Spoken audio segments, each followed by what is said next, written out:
thank you all for being here today to celebrate the life of our mum. It's wonderful to see so many people whose lives she touched. Beck, Jess, Dad, and I wanted to share with you what Mum meant to us as a mother and as a wife. Beck and Dad have a tendency to cry, so Jess and I will speak on behalf of the four of us. As many of you know, our mum was an incredible gardener. In Christchurch, where she grew up, she learned her first lessons about plants in her father's garden, working with him on the weekends. Then, on the farm at Boggabri, she and Dad built a rockery, an orchard, a vegetable garden and a flower garden, which we kids loved playing in. And in Armidale, Dad and Mum enclosed their houses in greenery, and Mum helped with the rose garden at Sommerers.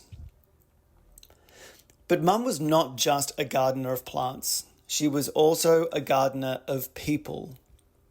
She nurtured us three children, watered our roots, weeded out our less desirable qualities, and fed us with unconditional love and support. For example, as a kid, I loved money and saving. When I was 7, I asked Mum, who's the richest person in the world? She paused, thought about it, and then replied, I guess that's the Pope, my dear. And how do you get to be a Pope, Mum? She paused again and replied, well, I suppose you start as an altar boy and then you work your way up. She didn't say you can't be the Pope because you're not Catholic or it's wrong to focus on money. She just said, here's how you become a Pope and I'll support you as you figure it out. That was Mum, always supportive through and through. It wasn't just her children who Mum cultivated. She loved problem solving and helping people, and she was good at it. Mum had a constant stream of visitors at Tas and at home. Once Hadley asked her, who are those people, Mum? Oh, all sorts. Why do they come to talk to you? They bring me their problems and I tell them what to do. And I think that's why there are so many people here today. Mum cared about us all and everybody felt it. She'll be listening in now, and we'll get in trouble for saying too many nice things about her. So we should also add that Mum's moral code was a little bit bent.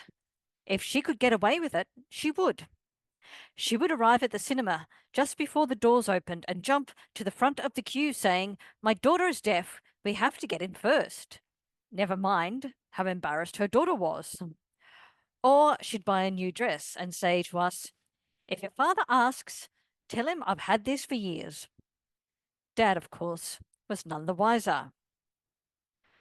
Although Dad can't say what his wife meant to him, he said it to us so often that we're going to say it instead.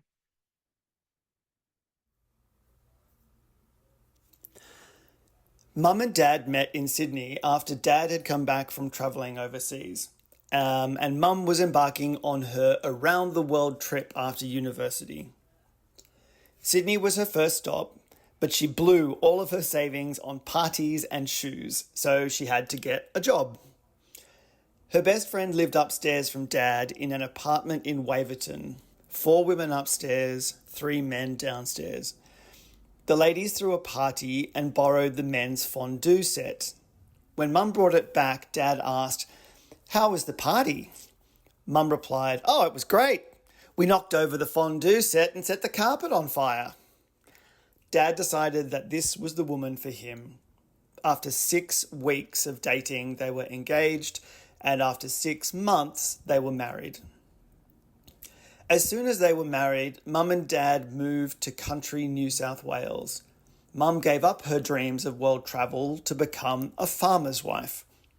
Dad says, I was a hornbag and madly in love with her. Mum was always a bit more circumspect about her feelings, but she loved Dad from day dot, and because of him, she took this leap into the unknown. Mum set about cultivating her relationship with Dad in the new soil of Boggabri. She knew that successful couples have shared interests, which was not something that this Aussie farm boy and Kiwi history major really had, so she set about fixing that. First, she educated herself about Australian art so that she and Dad could drive to Sydney and buy art together. She recognised that they both loved to travel, so in 1983 she figured out how they could spend 2 months in India long before the internet was invented. And she linked her love of gardening to Dad's love of renovating houses so that they could share the pleasure of fixing up old homes. Mostly, though, Mum nurtured Dad. Dad always wanted more from life than being a farmer, but he didn't know how to make that happen. Mum helped make his world bigger. She encouraged Dad's art making. She organised his exhibitions and gave him new ideas for paintings. She organised trips to strange and wonderful places: Cuba, Mongolia, Eastern Europe, Italy, and North Korea. And when Dad was 45, she said, "It's no fun being an old farmer. We're moving to Armidale and you're going to be an art teacher." She knew when it was time to change and she made it happen. Mum and Dad had their 50th wedding anniversary last year. Getting to that milestone is a testament to how hard they worked and how much they loved each other. Dad would also add, "We just got lucky. We were so well suited to each other."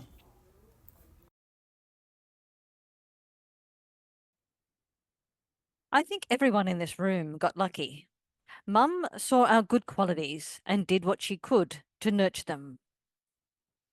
However, what many of you haven't seen is the suffering that Mum went through as her body began to wear down.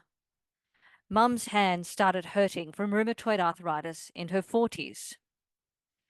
25 years ago, I wrote about it in a poem, and this poem was the first one I ever published in 1998. I entered it in a competition and I won $300. And it woke me up to the fact that writing could be a vocation. Mum asked me to read this poem out to you. She liked the fact that part of her is still here in words, even though she has gone. And the title of the poem is The Gardener's Arthritis. In my mother's garden, fragrances of clove entwined with sage and plump grapes dripped from the vine. Shrunken poppies unfurled into red petals that trembled in the wind.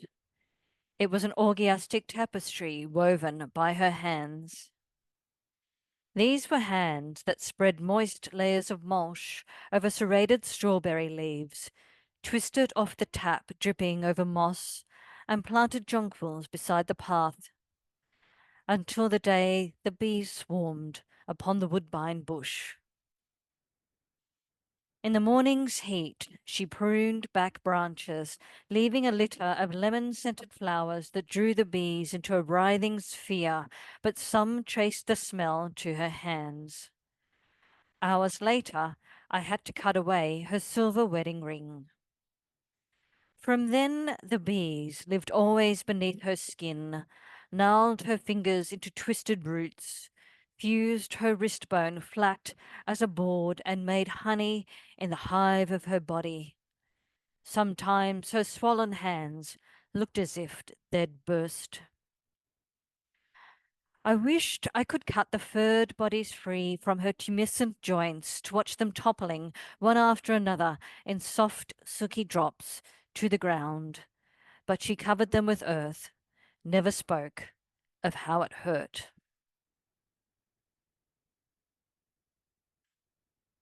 Over the past few years, I've watched how hard Mum fought to stay present, even though she was in constant pain and frustration.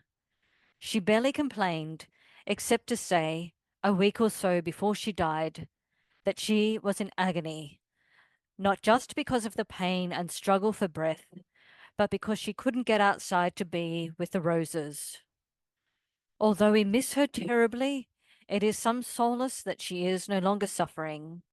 And on this point, I also thank Dad and Mum's doctor and the palliative care team for their amazing kindness and support. Mum had a passion for reading and words, which she shared with those around her. Her book club members are here, and books and words became the centre of Jess's life as a writer. So, in the months before she died, when I wanted to tell Mum what she meant to me, I of course gave her a book. It was a graphic novel, a comic book, about the infinite ways a person can live their life, but embracing the one you get. It ends with this quote: "Life is a book, and every book has an end. No matter how much you love that book, you will get to the last page and it will end. And once you get there, only when you read the last words will you know how good that book is."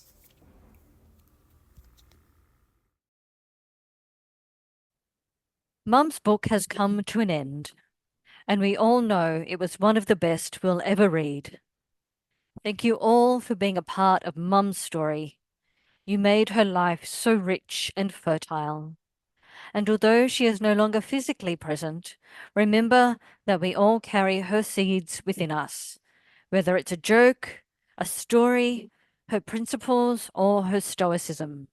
Let's continue to nurture them as she would have done, and her garden will continue to flourish.